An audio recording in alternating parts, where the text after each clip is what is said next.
Hello everyone, आज आपण जाणार आहोत मेट्रोने यशवंतपूरला आणि यशवंतपूरवरनं आपण जाणार आहोत लोकल ट्रेननी चिक्काबल्लापूर येथे.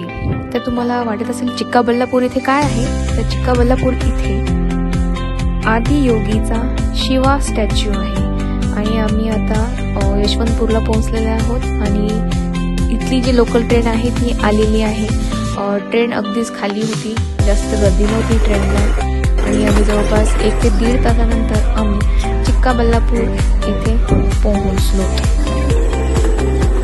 आणि इथून आम्ही वॉकिंग डिस्टन्सवरतीच बस स्टँड आहे आणि बस स्टँडला आम्ही थोड्या वेळातच 10 मिनिटांमध्ये पोहोचलोत वॉकिंग करतच. आम्हाला तिथे ईशा फाउंडेशनची बस मिळालेली आहे आणि आम्ही आता सध्या पोहोचलो आहोत आदियोगी स्टॅच्यूजवळ. ॲक्च्युली हे जे आहे ते 70 किलोमीटर आहे बेंगलोरपासूनच, म्हणजे मॅजेस्टिकपासून जर पाहायला गेलं तर 70 किलोमीटर आहे.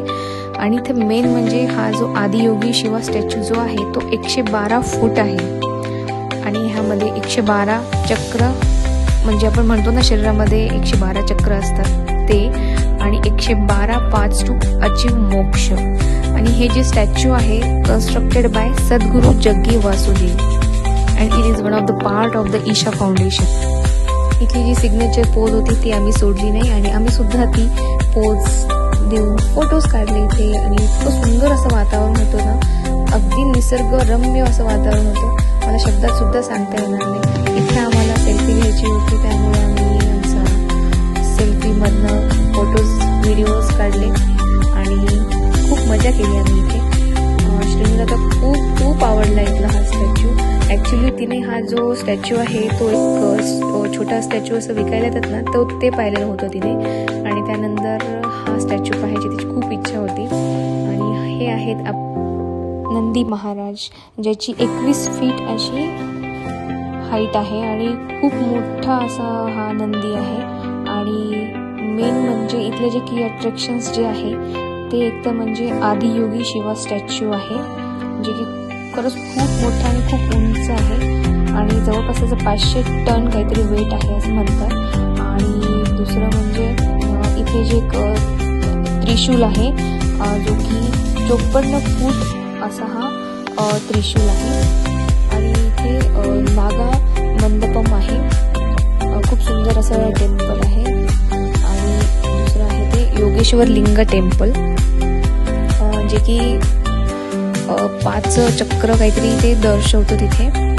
तर ओव्हरऑल पाहायला गेलं तर इतकं सुंदर असं स्टॅच्यू आहे हा. आणि या स्टॅच्यूच्या एक्झॅक्ट मागे खूप सुंदर असे पर्वत आहेत आणि खूप जास्त पर्वत आहेत. तेवढं सगळं फिरून झाल्यानंतर आम्हाला लागलेली होती भूक आणि आम्ही तिथे जवळ असलेल्या ईशा फाउंडेशन यांचंच हॉटेल आहे ते, मी तिथे गेलो आणि पेटपूजा केली. तिथलं जे ट्रॅडिशनल जेवण असतं म्हणजेच इडली, डोसा, वडा, उपमा हेच भेटतं तिथे, त्यामुळं आम्ही पण तिथे तेच ऑर्डर केलं आणि खरंच खूप छान आणि टेस्टी पण होतं ते. स्वच्छता पण खूप आहे इथे, म्हणजे असं कुठेच काही कचरा किंवा काही दिसणार नाही, ते छान असं होतं. आणि आमचा तोपर्यंत इथे इडली, वडा आणि मागवलं आणि इथे त्यांचंच एक गाणं लागलेलं होतं, तर त्यावरती श्रीवीणा मस्त डान्स करत होती. आणि इथे पहा श्रीवीणा सुद्धा प्रयत्न करत होती, तिला पण ती सिग्नेचर पोज करायची म्हणून. अशा पद्धतीने आम्ही आमचा टाइम स्पेंड केला इथे. आणि आता आम्ही निघालेलो आहोत घरी. तिथे ईशा फाउंडेशनची बस येते आपल्याला बस स्टँडपर्यंत सोडायला आणि तिथून बसने आम्ही मॅजेस्टिकला गेलो आणि मॅजेस्टिकवरनं मेट्रो पकडून घरी आलो. तुम्हाला आजचा हा व्हिडिओ ब्लॉग कसा वाटला नक्की कमेंट करून सांगा. तोपर्यंत बाय बाय.